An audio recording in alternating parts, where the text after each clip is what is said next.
अब इधर तीसरा जन्म अंगिरस ब्राह्मण के घर में भरत जी का हुआ। अब भरत जी को याद था कि अब मुझे ऐसा कोई कार्य नहीं करना जिससे मैं बंध जाऊं। तो इधर अंगिरस के यहाँ पुत्र के रूप में हुए। तो जब भरत जी बड़े होने लगे तो ब्राह्मण देवता अंगिरस ने कहा कि मेरे पुत्र को कुछ सत्यनारायण भगवान या वेद गायत्री मंत्र इसको पढ़ा दें। तो सोचने लगे तो भरत जी को बार बार वह मंत्र पढ़ाते हैं, मगर भरत जी के मन में यही आता है कि कहीं मैंने मंत्र सीख लिया तो मेरे पिताजी कहें कि जाओ सत्यनारायण की कथा करो। बोली बांके बिहारी लाल की। तो उनके मन में यही आता है कि हमको अब ऐसा कोई कार्य नहीं करना जिसमें इस बंधन में बंधे। तो भरत जी के मन में ये बात आती है, वो मंत्र नहीं सीखते हैं। तो जब नहीं सीखते, जब पुत्र को कोई बात सिखाओ वो नहीं सीखो तो या तो कहेंगे अपन मूर्ख हैं। और उनके पिताजी ने क्या बोला, अरे ये तो बहुत जड़ है। जब से उनका नाम जड़ भरत पड़ गया। अब इधर भरत जी के घर में भी एक सौतेला भाई था, उसके साथ में उनकी नहीं पटी।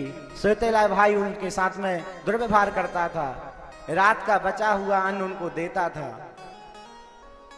तो भरत जी महाराज वन में चले गए और वन में जैसे गए तो एक दिन की बात है, भीलों ने उनको देख लिया और बलि चढ़ाने के लिए भील वहां से उनको ले गए। और जाकर काली के मंदिर में उनको जैसे लेकर गए और काली के सामने जैसे उनको बलि चढ़ाने के लिए तैयार हुआ भील, जैसे ही भद्रकाली वहां प्रकट हो गई। बोले भद्रकाली मैया की। क्योंकि भक्त को भगवान बचा लेते हैं। काली मैया ने उन्हें वहां से बचाया। इतने के बाद में वहां से निकले, आकर बैठे हुए थे। राजा रहुगण की पालकी वहां से निकल रही थी। एक दिन राजा रहुगण की पालकी में 4 व्यक्ति लगे थे। तो एक व्यक्ति को बुखार आ गया कि महाराज, बोले ये पालकी टेढ़ी मेढ़ी क्यों चल रही।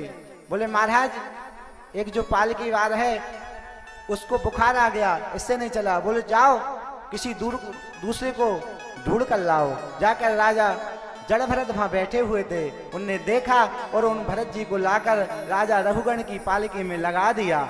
और राजा की पालकी में लगाया तो भरत जी तो हर दोष से बचते थे। जैसे ही राजा की पालकी में उनको लगाया तो राजा 5 हाथ देखकर, जड़ भरत जी 5 हाथ दूर देख कर गए कि चींटी कोई चीटा तो नहीं है, और नहीं तो छलांग लगा देते थे। जैसे ही राजा रघुगण की पालकी में उनको लगाया और चींटी सामने आ गई तो उछल गए। जैसे ही वो उछले तो राजा रघुगण की सिर जो था वो पालकी में लगा। अरे कहारों, तुमको पालकी चलाना नहीं आता। बोले महाराज, वो 3 कहार थे, वो तो डरे हुए थे। बोले महाराज, हमने ये नहीं किया, ये जो मोटा ताजा लगा है इसने ये किया है। तो राजा रघुगण ने क्रोध किया, कहा तुमको समझ में नहीं आता, तुम इतने हष्टपुष्ट हो, तुम इतने हष्टपुष्ट हो, इसके बाद में तुमको पालकी में चलना नहीं आता। तो जैसे ही भरत जी ने देखा कि आज कहीं मैंने राजा रघुगण को कोई ज्ञान नहीं दिया, तो ये कहेंगे कि जैसे राजा भरत जैसा, उस राजा जड़ भरत जैसा उस पालकी में लगा रहो, मगर राजा रघुगण को कोई ज्ञान नहीं दे पाए। तो राजा रघुगण ने से भरत जी ने उनको टोक दिया कि ये शरीर है, ये भगवान की है, व्यवस्था है, तुम्हारा दिया हुआ नहीं है। कहते हैं ना, अरे भाई ये तो बड़े खाते पीते घर के हैं। बोले बांके बिहारी लाल की। तो राजा रघुगण को विधिवत उनने समझाया। राजा रघुगण को कहा कि सुनो राजा, मैं भी एक अहम पुरा भरतो नाम राजा, विमुक्त दुष्ट सतसंग बंधा। मैं भी इसी बंधन के बंधने से मेरा भी ये हाल हुआ है। पहले मैं ऋषभदेव जी का पुत्र था, राजा था। इसके बाद में दूसरा जन्म जब मेरा हुआ तो हिरणी के कारण मेरा हिरण का शरीर मुझे प्राप्त हुआ, मगर भगवान की वृषमति मुझसे नहीं गई। राजा रघुगण को उपदेश देकर राजा रघुगण का उनने भगवान ने राजा वृषि ने उद्धार कर दिया और कहा कि क्षिति जल पावक शरीर, यह जो पंच तत्व है शरीर है, यही 5 तत्वों से बना हुआ है।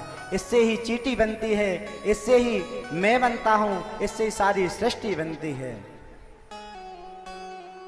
राजा रघुगण को वहां भगवान जड़भरत जी ने समझाया, जब से हमारे भारत का नाम, जब से हमारे देश का नाम भारत पड़ गया, हमारी यह भूमि जहां स्वयं भगवान राम जन्म लेते हैं, ऐसी भारत भूमि जहां हमारे भगवान स्वयं कृष्ण जन्म लेते हैं, ऐसी भारत भूमि। आइए उस भारत भूमि के लिए हम सब भजन के भाव से चलते हैं।